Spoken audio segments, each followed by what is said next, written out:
Hello everyone. If sine inverse x by 5 plus cosecant inverse 5 by 4 is equal to pi by 2, then the value of x.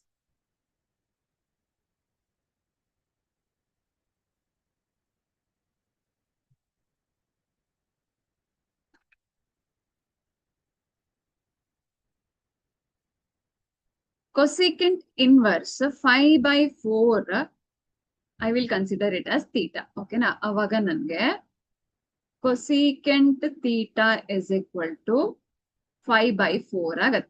Cosecant is 1 by sine alva. ಅಥವಾ sin theta is equal to 4 by 5 ಅಂತ ಸಿಗುತ್ತೆ. So theta is equal to sine inverse 4 by 5. ಕರೆಕ್ಟಾ? ಈಗ ನಾನು sin x by 2, sorry 5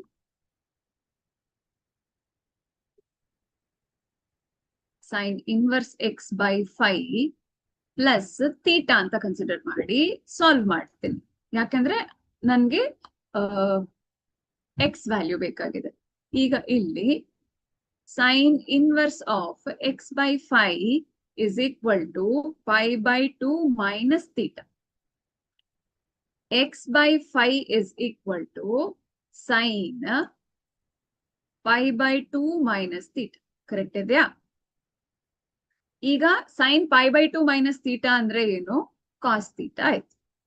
so cos theta value ಏನಿದೆ? sin theta 4 by 5 ಆದ್ರೆ cos theta value 3 by 5 ಆಗುತ್ತೆ. ಕರೆಕ್ಟಾ? 3, 4, 5 ಟ್ರಿಪ್ಲೆಟ್ಸ್ ಇದೆ. ಸೊ cos theta ಡೈರೆಕ್ಟ್ ನನಗೆ 3 by 5 ಅಂತ sixth. So x by 5 is equal to 3 by 5 ಆದ್ರೆ ವ್ಯಾಲ್ಯೂ ಆಫ್ x ಏನಾಗುತ್ತೆ? 3 ಆಗುತ್ತೆ. So x is equal to 3 ಅಂತ ಅಂದ್ರೆ ನಮ್ಗೆ ಆಪ್ಷನ್ ಎ ಅಲ್ಲಿ. So option A is our answer. Thank you.